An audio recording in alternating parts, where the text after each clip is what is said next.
All right, anytime you do an inspection on the hive, you want to get your smoker ready, obviously beforehand. You're going to puff smoke at the entrance. And then you're going to crack the lid. This one is on pretty tight because of the propolis, which is a really good sign of a healthy hive.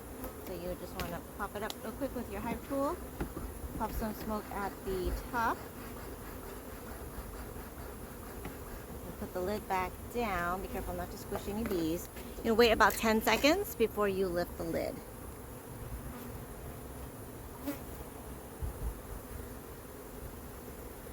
You just want to make sure that the smoke permeates throughout the entire hive.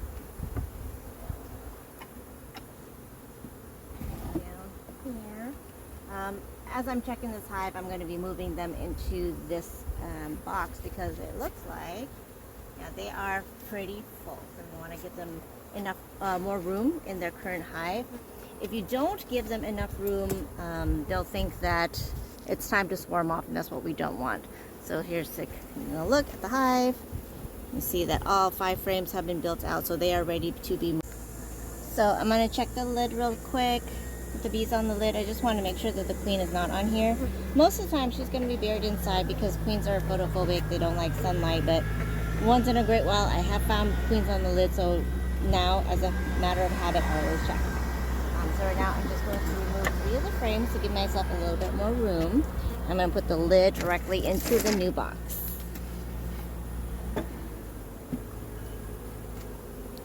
Alright, and now I'm going to pull the frames one by one in here.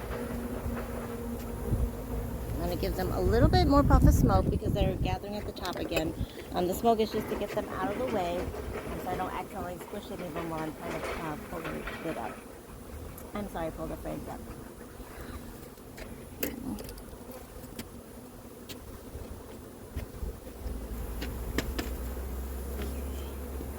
I have a step stool because I'm short. So when we pull the frames up, you want to make sure you pull them straight up.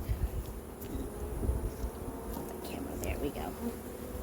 So this is a J hook. This little hook part has a counter lever on this side so that you're able to get underneath the frame and just pull it straight up, just like that. Really good tool to have. The other tool that you have probably looks more like a pry bar, and that's really good for nice, stable lifting of the frames.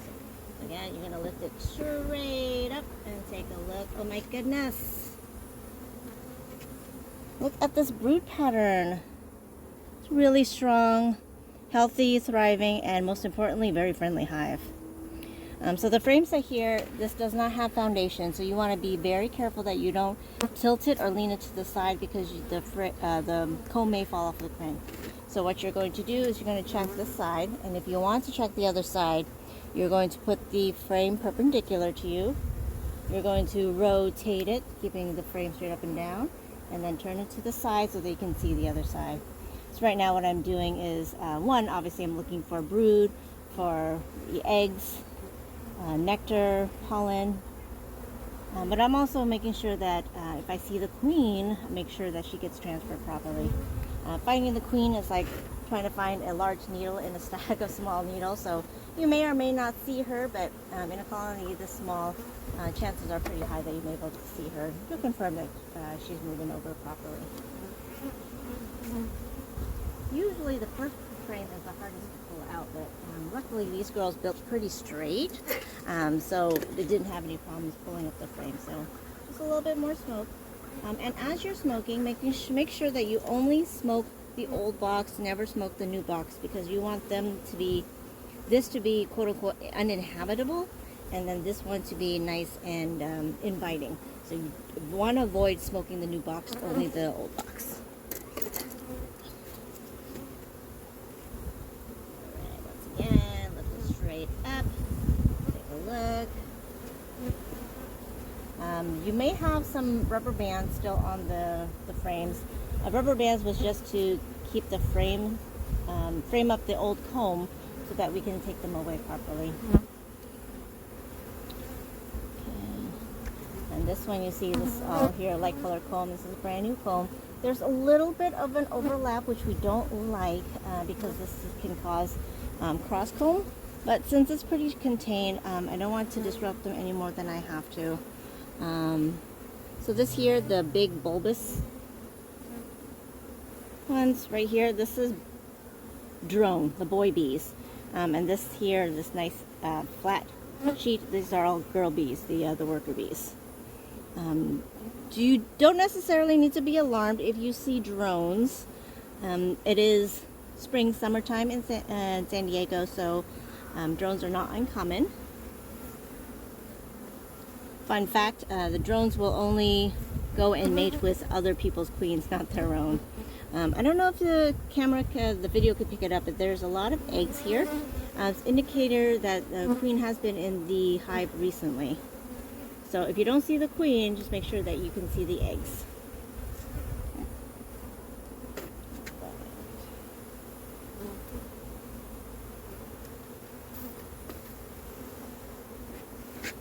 All right, so for this hive, the new comb is actually on this side.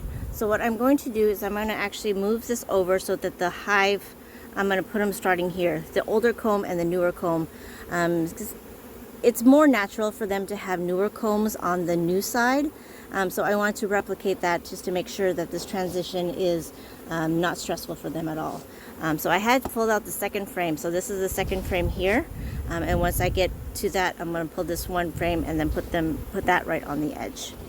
The reason why you never want to change the order of the frames, the order and orientation, is because the brood has to be kept at a constant 89 to 92 degrees.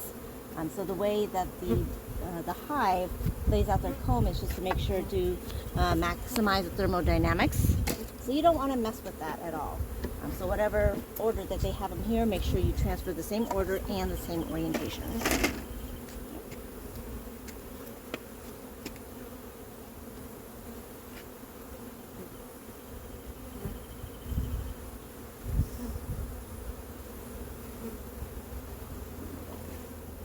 So this was the original comb that we rescued this hive in.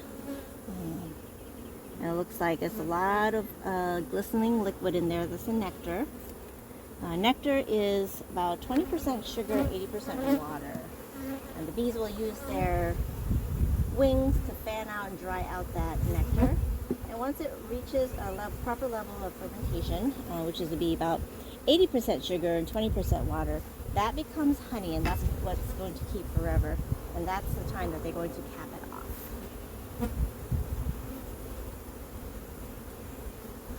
So I put the first frame down from here, in here, so I'm just going to start shifting them off very slowly. Again, being careful not to accidentally squish anybody. If there's a lot of bees on the edge, what I like to do is I like to use my other hive tool, the one that looks like a pry bar. I'm going to put it down in between the two. Make sure you get any bees out of the way, and then as you get close, you're going to pull it up and then move the frame over so that you don't accidentally squish anybody. Something on the side, push it down, get the bees out of the way, push it together, pull it up, and then move it flush. 2 more frames to go.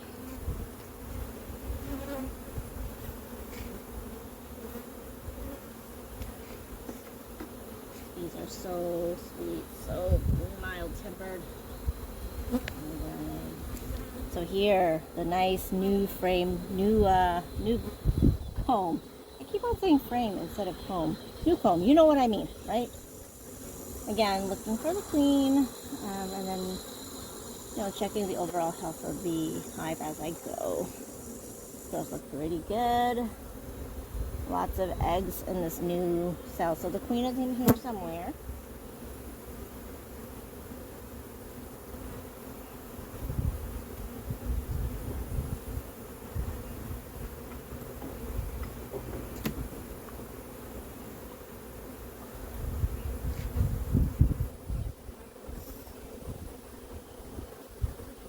The last one may be a little difficult because they may have attached the side of the comb onto the box, so you just want to be careful with that. Looks like that happened here, so you just want to use your hive tool to go straight down. You may need to smoke to get some of the bees out of the way.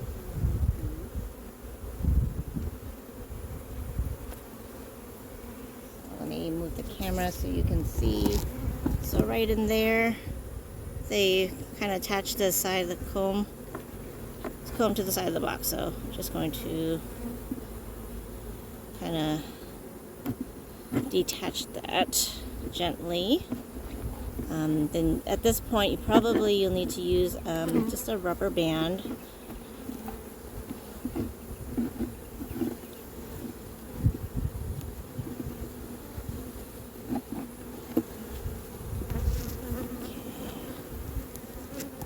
I'm gonna need 2 hands for this, so put the camera down. Just a little bit of smoke in there. Get them out of the way.